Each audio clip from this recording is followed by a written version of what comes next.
In this lecture, we will discuss a very important theory, that is behavior of convergent divergent nozzle with variation in back pressure. So, to understand this theory properly, we need some background. So, first we will discuss 3 points. So, first point is the function of nozzle, the function of convergent divergent nozzle is to increase velocity from subsonic flow to supersonic flow.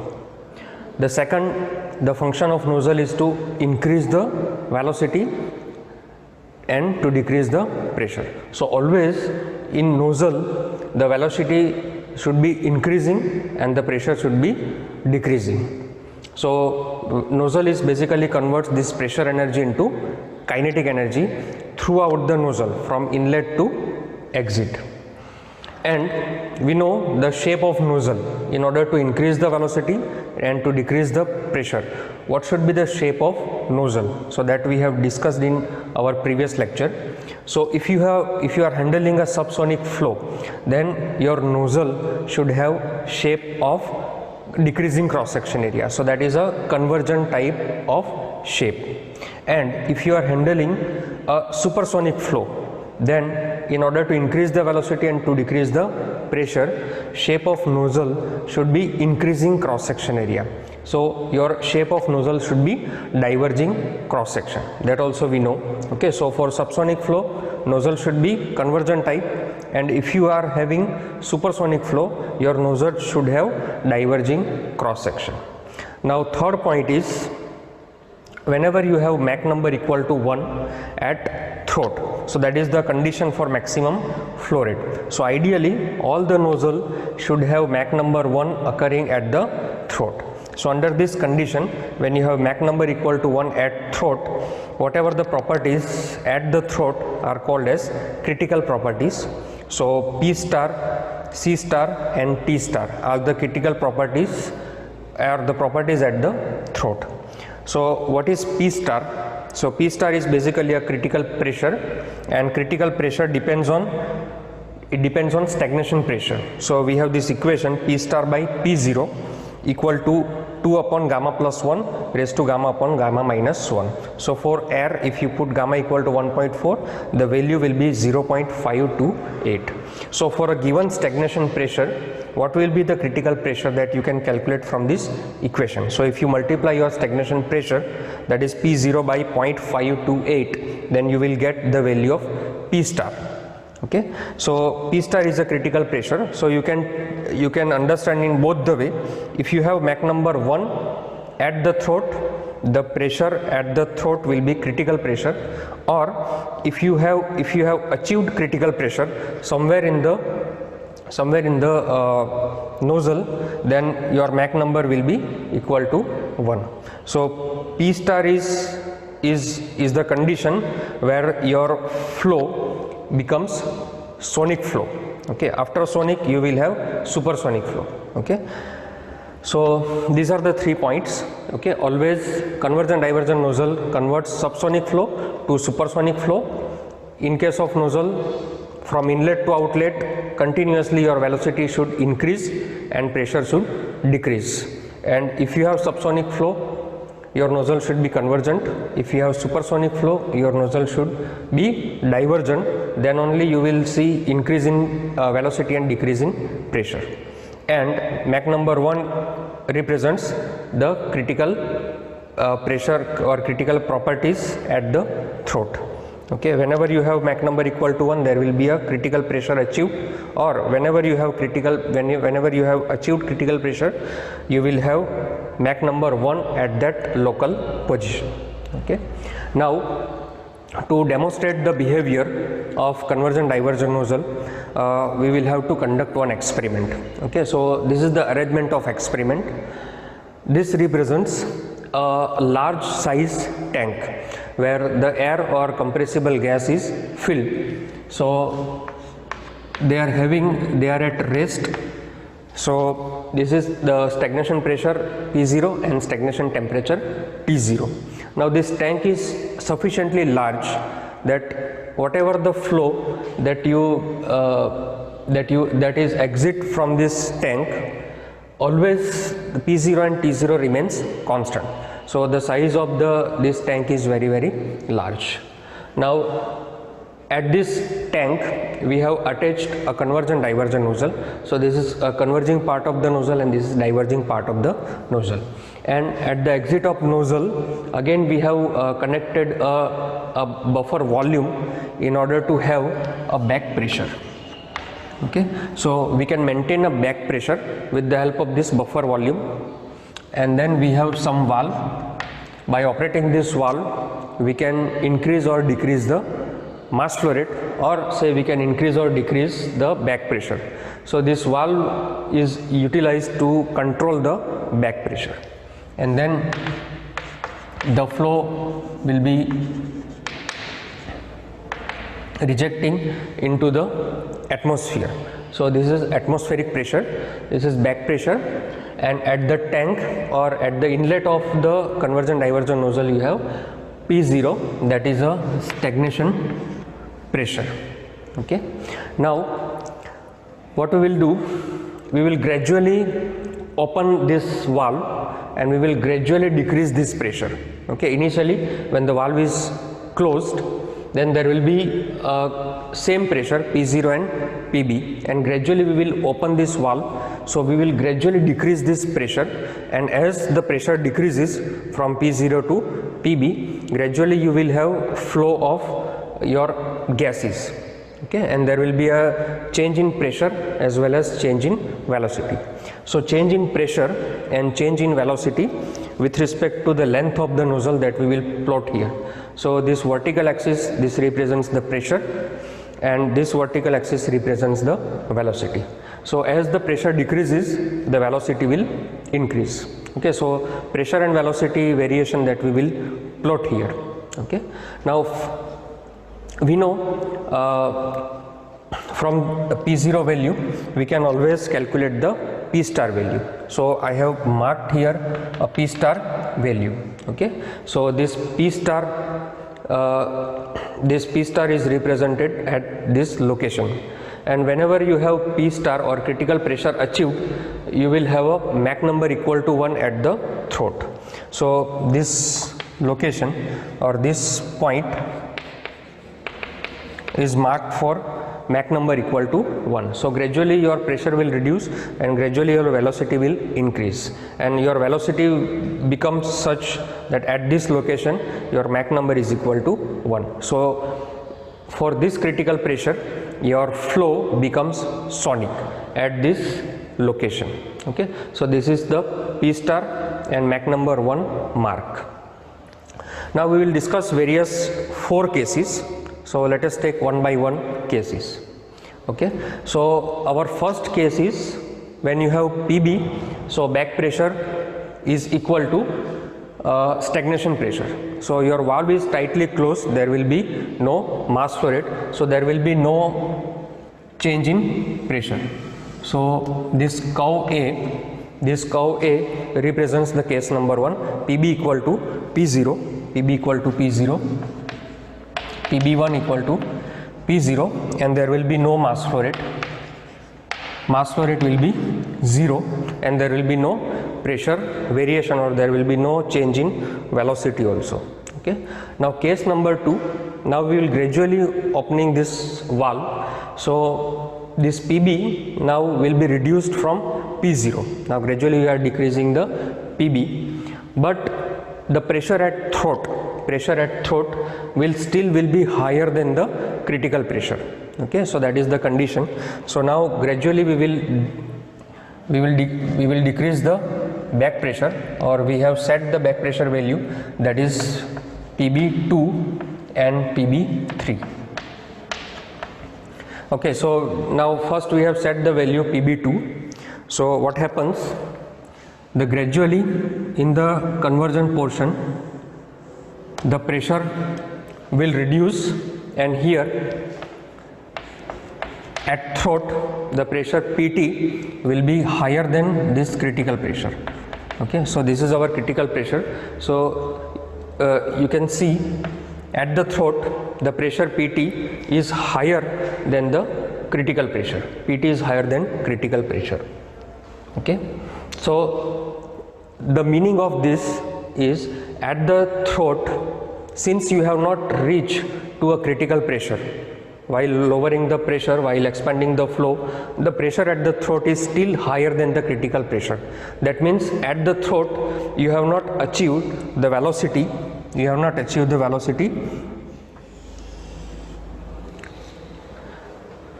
such that the Mach number becomes 1. Okay, so still you are in subsonic flow, because at the throat the pressure at the throat Pt is greater than P star. Okay, so what will happen here, the subsonic flow will encounter with the divergent nozzle.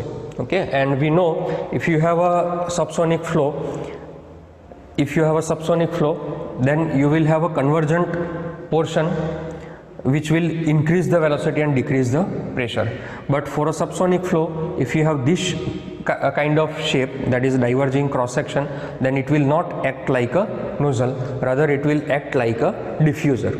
So as subsonic flow encounters with diverging cross section, instead of rising its velocity will gradually decreases, and its pressure will increases,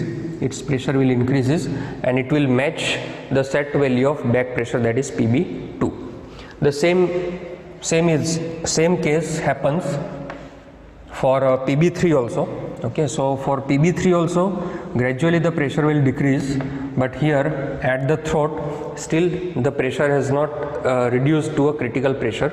So in diverging portion nozzle will act like a diffuser, and it will increase the pressure and it will decrease the velocity. So here also the velocity gradually decreases, and here also the velocity at the throat still will be, it will not achieve Mach number equal to 1, and gradually the velocity will reduce. Okay, so this is the curve B and curve C. Now you can see here the throughout the nozzle velocity remains subsonic. Okay, at the convergent part also velocity is subsonic, in the divergent part also velocity is subsonic. Okay, so all these cases are the back pressure is higher than the design back pressure. Okay, so this back pressure, this value of back pressure, it represents the design back pressure. Okay, now in our case 3, we will set back pressure, that is back pressure 4 and 5. Okay, such that the pressure at throat will becomes critical pressure. Okay, so we have set again two back pressure value, that is PB4 and PB5, such that now the pressure at throat it will become critical pressure, but still the back pressure value which is set is higher than the design back pressure. Okay, back pressure is higher than design back pressure. So now we will see what will happen. So here in the convergent part the pressure reduces, and at the throat now PT becomes P star. Okay, so at the throat now the velocity increases such that the Mach number 1 achieved at the throat. So now at the throat now you have Mach number 1. Okay, now as it sees the divergent part, so for supersonic flow the divergent part will act like a nozzle. So again it will increase the velocity and it will decrease the pressure. So again it will decrease the pressure. Okay, gradually pressure will be decreased. Okay, but still your back pressure is higher than the design back pressure. Okay, so there will be a shock occurs to meet the back pressure, the pressure prevailing at the buffer volume. Okay, so up to here up to here your pressure will gradually reduces, but to meet the back pressure which is upstream the nozzle, suddenly the shock will occur and now the pressure will increase to match the set back pressure. Okay, so this will be represented by curve D. And similarly for PB5 also, gradually the pressure will decreases and again there will be a shock, and after shock this pressure will meet the set back pressure. Okay, so if your back pressure is not equal to design back pressure, if it is a higher than the design back pressure, then there will be a shock which is occurring. Okay, and then your pressure will increases, so this portion will act like a diffuser. Up to here just before the shock the nozzle will act like a nozzle, but after shock there will be a increase in pressure, so after shock your nozzle will act like a diffuser. So here also it will achieve a Mach number equal to 1. Again still the velocity will increase, so flow becomes supersonic. Here also flow becomes supersonic, but then there will be a shock which is occurring, and your flow becomes subsonic. Okay, this is your Mach number 1. And in second case also the gradually flow velocity increases, but then shock occurs and your velocity becomes subsonic velocity. So D and E, this is represented by D and E. So in both the case at the exit Mach number becomes subsonic. Even if you have at the throat critical pressure, or at the throat you have Mach number 1, in this portion it will act, it will give you supersonic flow, but at the exit you will find the flow to be subsonic. Okay, now in next condition, this PB6, now PB6 is set equal to P design. Okay, PB6 set to be P design. So gradually your pressure decreases, you have achieved the critical pressure at the throat, so Mach number becomes 1.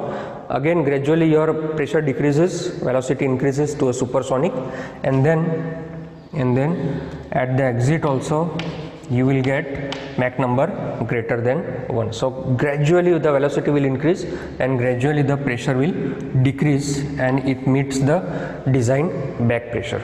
Okay, so this is ideal behavior of nozzle for a design back pressure. So this curve E is ideal behavior of nozzle for a design back pressure value. So there will be only one value of back pressure where you will get a normal behavior of nozzle. Okay, at the inlet the flow will be subsonic, at the outlet flow will be supersonic. Okay, but now again the next case is if your back pressure is less than the design back pressure. So if you are setting your back pressure here, that is PB7, which is less than the design back pressure, then what will happen? Then again there will be a continuous reduction in pressure, but here also there will be a shock which is occurring to meet the back pressure 7. Here also there will be a shock occurs and you will see a abrupt rise in velocity. Okay, so your Mach number will increases. Okay, so that is also, here also you will find shock occurring inside the nozzle. Okay, so for back pressure, for a design back pressure, if your back pressure is higher than the design back pressure, or if your back pressure is less than the design back pressure, in both the case you will see you will notice the shock occurring inside the nozzle and your nozzle will not behave properly. Okay, so back pressure is very important for ideal behavior of convergent divergent nozzle. Okay, all these cases where your back pressure is higher than the design back pressure, they are called as over expanded flow. and for a back pressure which is less than the designed back pressure, they are called as a under expanded flow. Okay, so you have to write down all these 4 cases and total this many curves, okay, to describe the behavior of convergent divergent nozzle under varying back pressure. Okay, I hope I have made this theory clear to you.